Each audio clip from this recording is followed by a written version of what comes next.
खेती किसानी और गांव से जुड़ी ऐसी कौन सी बड़ी खबरें हैं जो आपके काम की हैं और जिनका असर आपकी खेती और कमाई पर पड़ सकता है। आइए जानते हैं बीते हफ्ते की सबसे अहम अपडेट्स। नमस्कार, मैं हूं श्रेया सिंह। स्वागत है आपका गांव जंक्शन के वीकली बुलेटिन में। DBW 425 गेहूं गर्मी सूखे में भी 47 क्विंटल तक पैदावार। तेज गर्मी और देर से बुआई की चुनौती के बीच गेहूं किसानों के लिए DBW 425 किस्म एक बेहतर विकल्प बनकर सामने आई है। ये किस्म गर्मी और सूखे को सहने की क्षमता रखती है और खास तौर पर उन क्षेत्रों के लिए विकसित की गई है जहां सिंचाई की सुविधा मौजूद है और गेहूं की बुवाई देर से होती है। DBW 425 की औसत उपज 47.9 क्विंटल प्रति हेक्टेयर तक दर्ज की गई है। पैदावार के साथ साथ ये किस्म पोषण के मामले में भी खास है। इसमें प्रोटीन की मात्रा करीब 12% तक पाई जाती है।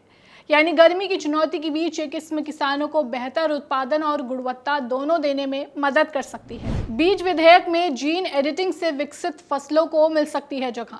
फसलों की नई किस्में तैयार करने की प्रक्रिया को तेज करने के लिए केंद्र सरकार बीज विधेयक में जीन एडिटिंग से विकसित फसल किस्मों के लिए स्पष्ट प्रावधानों पर विचार कर रही है। विशेषज्ञों के सुझाव मानने पर इसे विधेयक में जगह मिल सकती है। केंद्रीय कृषि मंत्री शिवराज सिंह चौहान के अनुसार बीज विधेयक तैयार है और संसद में पेश होने के लिए मंजूरी का इंतजार है। विशेषज्ञों का कहना है कि जीन एडिटिंग तकनीक से ऐसी फसल किस्में विकसित की जा सकती हैं जो सूखा, रोग और कीटों के प्रति अधिक सहनशील हों। ये तकनीक पारंपरिक ट्रांसजेनिक तकनीक से अलग मानी जाती है क्योंकि इसमें कई मामलों में बाहरी जीव का DNA स्थायी रूप से नहीं जोड़ा जाता।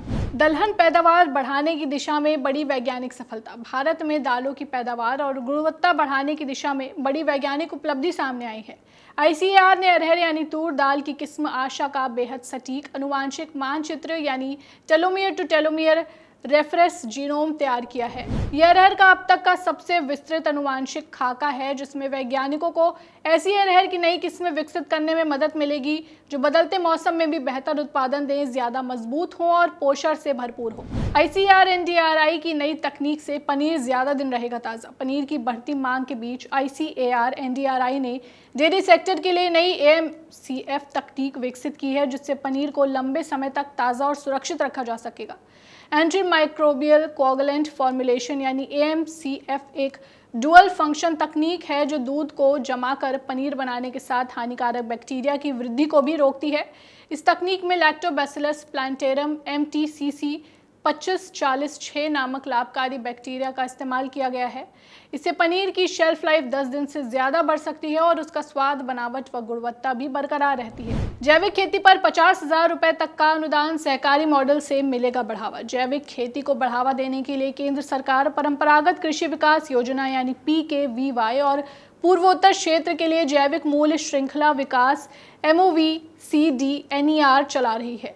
PKVY के तहत किसानों को 3 साल में प्रति हेक्टेयर 50,000 तक की सहायता मिलती है। इसमें 31,000 रुपए जैविक खाद, बीज और जैविक कीटनाशक के लिए दिए जाते हैं जबकि बाकी राशि प्रशिक्षण, सर्टिफिकेशन, गुणवत्ता प्रशिक्षण और मार्केटिंग पर खर्च होती है। योजना के तहत PGS सर्टिफिकेशन भी कराया जाता है जिससे किसान जैविक भारत लोगों के साथ अपने उत्पाद बेच सकते हैं। वहीं लोकसभा में केंद्रीय गृह एवं सहकारिता मंत्री अमित शाह ने बताया कि सरकार सहकारी मॉडल के जरिए जैविक खेती का विस्तार कर रही है। पूर्वोत्तर के लिए MOVCDNER योजना में किसानों को 3 साल में 46,500 प्रति हेक्टेयर तक की सहायता दी जाती है। सरकार का कहना है कि इन योजनाओं से किसानों को प्रशिक्षण, बेहतर बाजार, मजबूत सप्लाई चेन और टिकाऊ खेती को बढ़ावा मिलेगा। 2030-31 तक 6 करोड़ 97 लाख टन तिलहन उत्पादन का लक्ष्य। खाद्य तेल के आयात पर निर्भरता घटाने के लिए केंद्र सरकार ने तिलहन उत्पादन बढ़ाने की रफ्तार तेज कर दी है। राष्ट्रीय खाद्य तेल मिशन तिलहन यानी MEOOS के तहत वर्ष 2030-31 तक तिलहन उत्पादन 3 करोड़ 90 लाख टन से बढ़ाकर 6 करोड़ 97 लाख टन करने का लक्ष्य रखा गया है। देश भर में 600 से ज़्यादा वैल्यू चेन क्लस्टर बनाए गए हैं जहां किसानों को मुफ्त उन्नत बीज, आधुनिक खेती का प्रशिक्षण और फसल कटाई के बाद की सुविधाएं दी जा रही हैं। साथ ही 60 सीड हब और 50 विशेष भंडारण इकाइयों को भी मंजूरी दी गई है।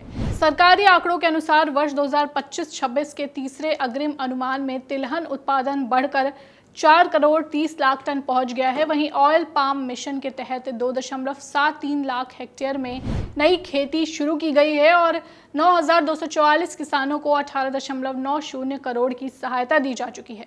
सरकार का कहना है कि इन प्रयासों से खाद्य तेल के आयात पर निर्भरता घटेगी और किसानों की आय बढ़ाने में मदद मिलेगी। 25,000 से शुरू हुआ सफर आज जापान अमेरिका तक पहुंचा कारोबार। हरियाणा के महेंद्रगढ़ की बनारसी देवी ने स्वयं सहायता समूह के जरिए 25,000 के छोटे से लोन से अचार बनाने का काम शुरू किया। आज मिलेट्स, वैल्यू एडिशन और 35 तरह की जड़ी बूटियों से बने उनके उत्पाद देश भर के साथ साथ जापान और अमेरिका तक पहुंच रहे हैं।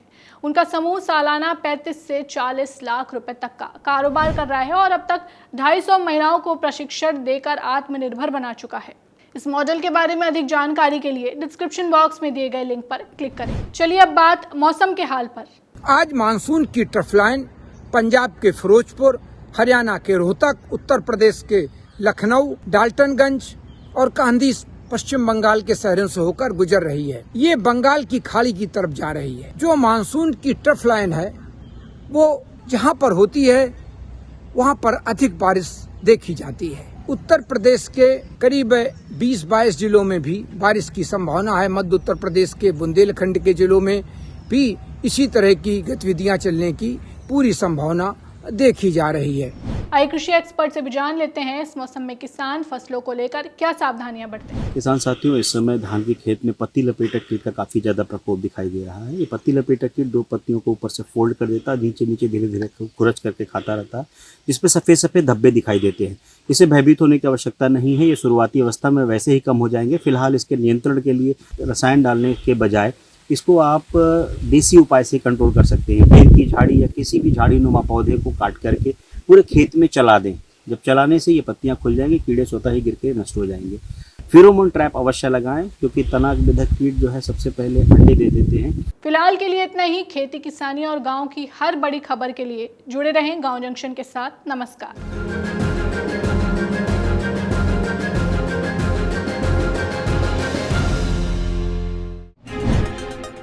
गांव जंक्शन को सभी सोशल मीडिया प्लेटफॉर्म्स पर फॉलो करें। व्हाट्सएप चैनल और जीमेल आईडी पर भी संपर्क साध सकते हैं।